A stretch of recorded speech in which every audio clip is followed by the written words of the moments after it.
Hai, good morning children. Selamat pagi anak-anak sekolah minggu Miss yang terkasih. Happy Sunday and have a blessed Sunday to you all.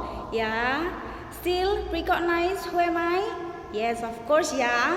I am Miss Maria for Balitas teacher ya. Oke.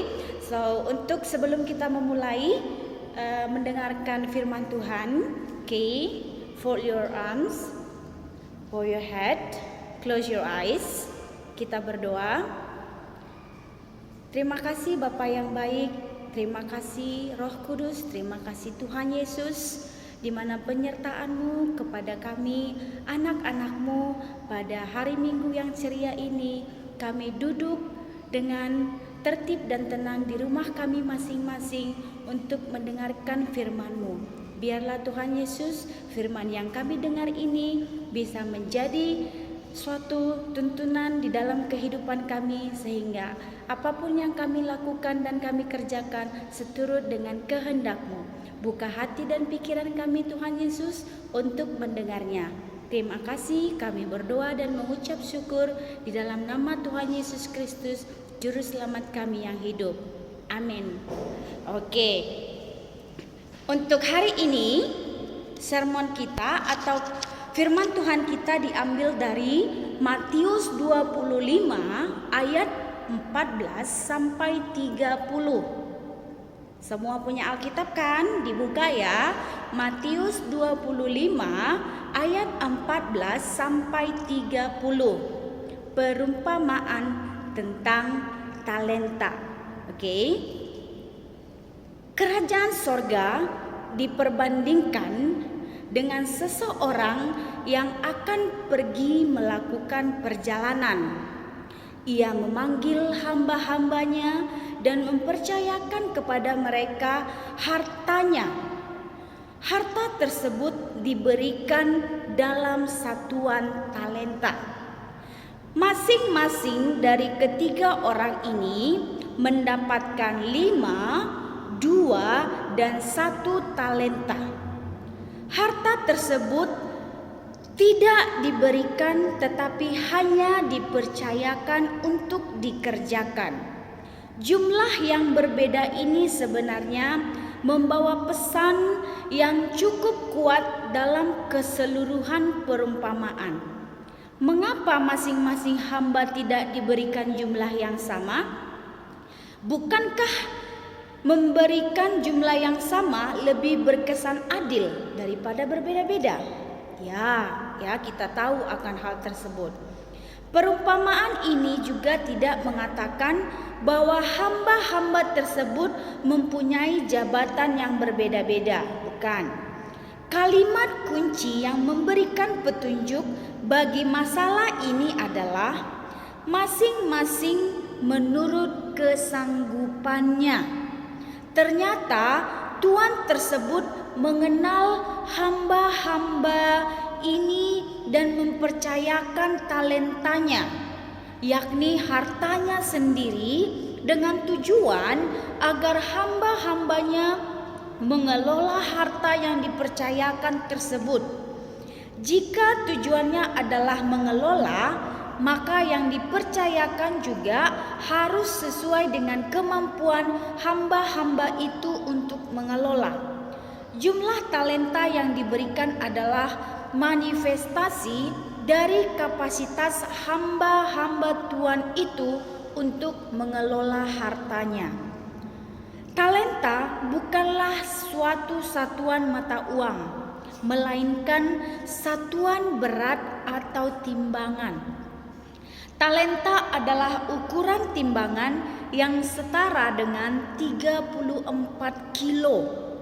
Jadi 1 talenta emas tentu saja berbeda nilainya dengan 1 talenta perak. Jadi nilainya sangat tergantung pada jenis logam apa yang ditimbang tersebut. Konversi talenta ke mata uang juga sangat beragam dari waktu ke waktu dan dari satu tempat ke tempat yang lain. Beberapa ahli memperkirakan dalam konteks ini jumlah 5, dan 1 talenta itu sama dengan 50.000, 20.000, dan 10.000 dinar. Nilai terendah 1 talenta dari uang yang dipercayakan Tuhan itu kepada hamba-hambanya yang tadi sama dengan jumlah uang yang diperoleh dari hasil kerja selama 10.000 hari. Jika upah kerja sehari sekarang ini dianggap 50.000, maka nilai 1 talenta sama dengan 500 juta atau setengah miliar ya. Suatu jumlah angka yang tidak sedikit untuk memulai suatu usaha. Nah, hamba pertama dan kedua itu mendapatkan 5 dan 2 ya. Hamba pertama dan kedua memiliki kisah-kisah yang serupa dan cenderung ditulis dalam kalimat-kalimat yang bisa dikatakan persis sama. Kedua hamba ini dipercayakan 5 dan 2 talenta. Setelah mendapatkan kepercayaan 5 talenta, hamba pertama langsung pergi untuk menunjukkan bahwa hamba yang pertama itu mengerti apa yang diinginkan oleh tuannya. Ia pergi segera untuk menjalankan uang tersebut. Kata menjalankan dalam bahasa aslinya adalah ergazomai, yang sebenarnya lebih tepat diterjemahkan yaitu bekerja atau mengerjakan. Jadi hamba yang pertama ini pergi untuk mengerjakan sejumlah talenta yang diberikan kepadanya. Nah, perumpamaan ini tidak mengatakan berapa lama hamba itu mengerjakan talenta yang diberikan kepadanya itu. Namun yang jelas, pada waktu tertentu talenta yang tadinya 5 telah berlaba dan menghasilkan 5 talenta lagi, sehingga jumlah harta yang ada di tangan hamba pertama menjadi 10 talenta. Sedangkan hamba kedua melakukan hal yang persis sama dengan hamba pertama. Jadi ia juga langsung pergi dan mengerjakan 2 talenta yang dipercayakan kepadanya. Hasil yang diterima oleh hamba kedua juga sama dengan hamba yang pertama. Ketika ia mengerjakan talenta yang dipercayakan kepadanya, ia mendapatkan laba 2 talenta dan jumlah harta yang ada di tangannya sekarang adalah 4 talenta. Setelah mengerjakan harta yang dipercayakan hamba pertama mendapatkan 5 talenta dan hamba kedua menghasilkan 2 talenta, ya, berbeda secara jumlah, ya, secara signifikan dengan hamba yang pertama. Namun secara persentase jumlah laba yang dihasilkan hamba pertama dan hamba kedua sama besar, ya, yakni 100%. Tadi hamba pertama dipercayakan 5, mendapatkan 5 talenta menjadi 10. Sedangkan hamba kedua dipercayakan 2, mendapat laba 2 menjadi 4, ya. Jadi sama besar persentasenya yaitu 100%. Pada waktu tuan mereka kembali, ia membuat perhitungan dengan hamba-hambanya. Hamba pertama dan kedua menghadap dengan membawa talenta yang dipercayakan kepada mereka beserta dengan labanya. Jadi hamba pertama membawa 10 talenta dan hamba kedua membawa 4 talenta. Nah, apa respon tuan mereka? Dari seluruh kalimat yang diucapkan oleh tuan tersebut, pesan kunci tentang apa yang telah dikerjakan oleh hamba-hambanya tersebut adalah hamba yang baik dan setia. Kata baik dan setia tidak bisa dipisahkan karena kedua kata tersebut mempunyai pesan yang sama. Baik yang dimaksud adalah karena mereka setia kepada perkara yang dipercayakan kepada mereka. Tuan tersebut mengatakan bahwa perkara itu adalah perkara kecil, karena ia akan mempercayakan mereka perkara yang besar. Sikap setia pada perkara kecil adalah sikap yang baik. Kesetiaan dan kebaikan mereka mendapatkan buah yang lain, yaitu kepercayaan untuk perkara-perkara besar. Baik hamba pertama dan hamba kedua mendapatkan kepercayaan perkara yang besar. Nah, apa yang terjadi dengan hamba ketiga? Kontras dengan hamba pertama dan kedua, artinya berbanding ya. Hamba ketiga tidak pergi menjalankan satu talenta yang dipercayakan kepadanya. Sebaliknya ia pergi menggali lubang dan menyimpan yang talenta satu tadi di sana, sehingga talenta itu tidak berlaba. Jumlahnya tetap sama. Pada waktu tuannya datang, yang lain mengembalikan 2 kali lipat. Ia hanya mengembalikan sejumlah yang diberikan oleh tuannya. Mengapa hamba ketiga gagal dalam kepercayaan yang diberikan kepadanya? Jawaban yang tersirat dalam jawabannya hamba ketiga ini dan respon tuannya itu, ada kira-kira yang tahu? Ya, berbeda dengan 2 hamba yang lain. Hamba ketiga tidak menjelaskan bagaimana keberadaan harta yang telah dipercayakan tuannya itu kepadanya. Ia justru memulainya dengan memberikan sebuah pembenaran atas apa yang sudah ia lakukan terhadap talenta yang dipercayakan kepadanya. Ia mengatakan bahwa ia tahu bahwa tuannya itu adalah seorang yang kejam. Kata yang hanya digunakan oleh Matius. Kejam maksudnya ialah hamba ketiga ini karena dia menuai di tempat di mana Tuhan tidak menabur dan memungut dari tempat di mana Tuhan tidak menanam. Jika kita perhatikan dengan sesama, sebenarnya kedua kata yang baru saya sebutkan tadi memiliki arti atau sinonim kata-kata yang digunakan yang bersifat paralel: menuai, memungut, menabur, menanam. Ya, ia salah mengerti mengenai tuannya.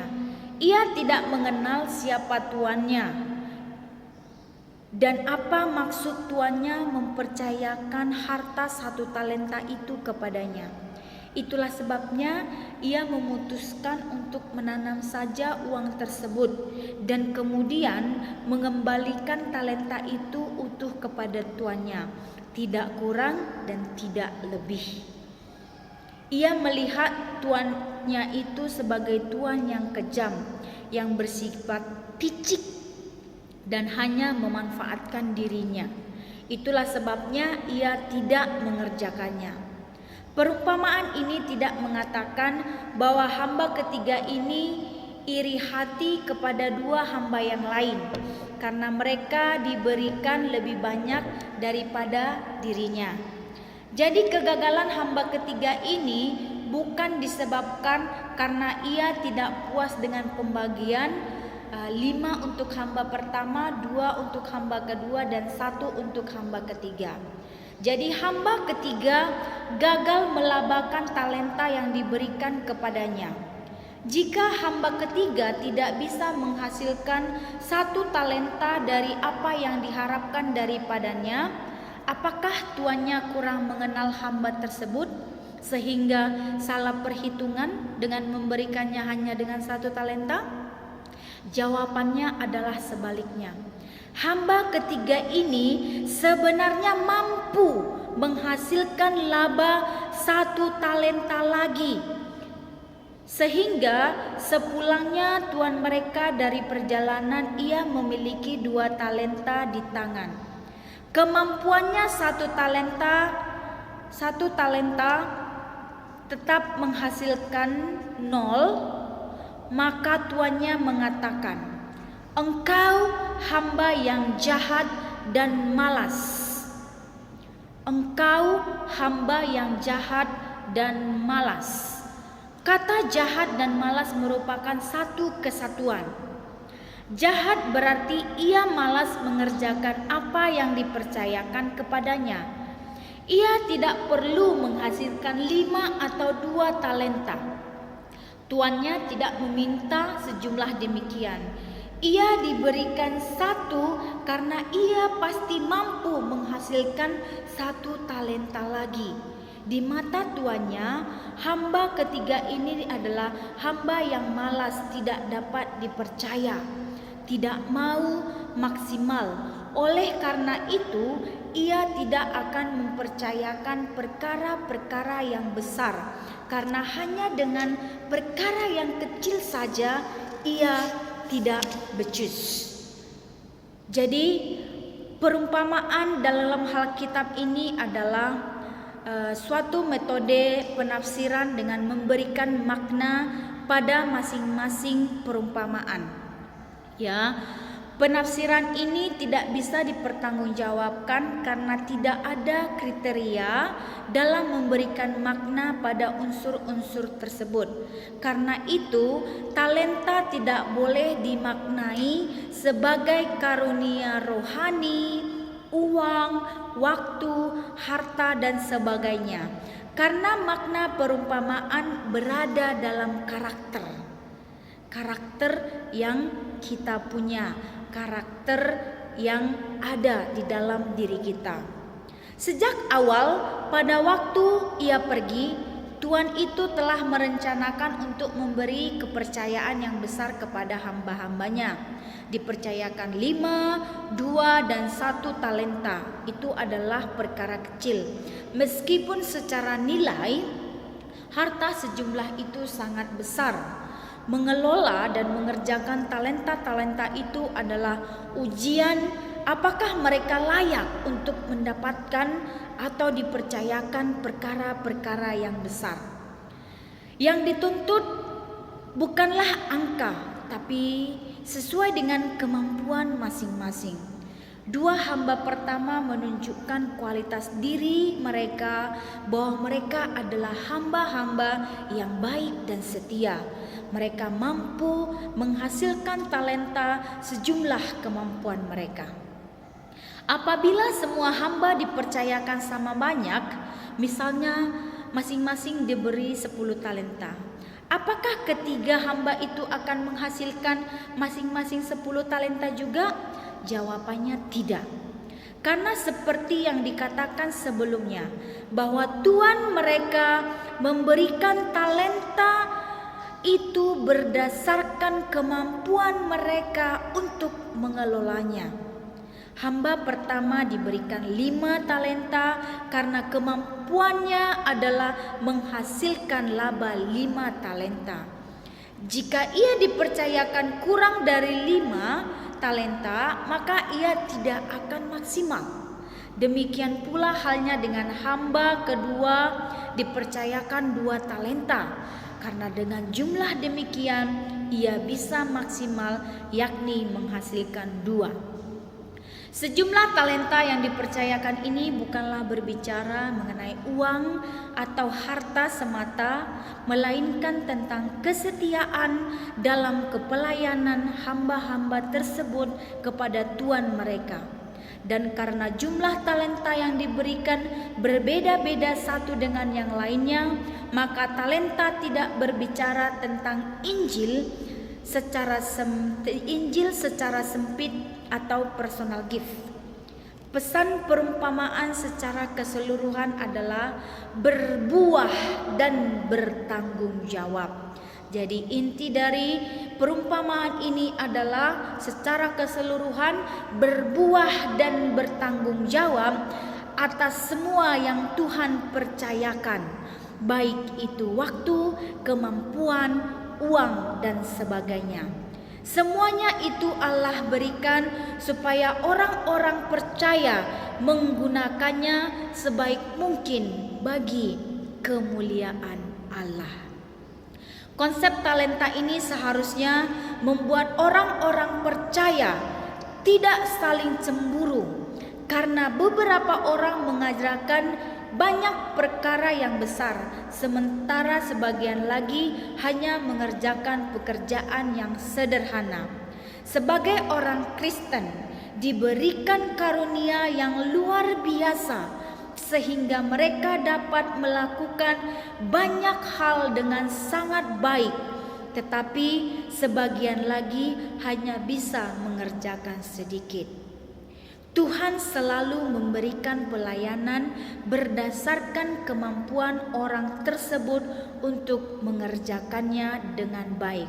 Oleh karena itu, orang yang dipercayakan banyak harus bekerja lebih keras, dan orang-orang yang dipercayakan hanya sedikit tidak boleh merasa diri kecil. Ya, setiap orang memiliki bagiannya sendiri-sendiri. Karena itu, setiap orang percaya harus menggumulkan apa yang menjadi bagiannya dan mengerjakannya dengan setia sampai waktu yang dipercayakan itu selesai. Jadi anak-anak Tuhan, anak-anak sekolah minggu yang baik, berbuah dan bertanggung jawab untuk melakukan perkara yang kecil. Karena perkara kecil itu berarti perkara yang besar bisa kamu atasi. Selamat hari Minggu, Tuhan Yesus memberkati. Tetap jaga kesehatan, tetap di rumah, tetap berdoa kepada Tuhan. Semoga segala sesuatu yang terjadi di bumi ini, bahkan di sekitar kita, berlalu dengan pertolongan Tuhan. Terima kasih. Shalom.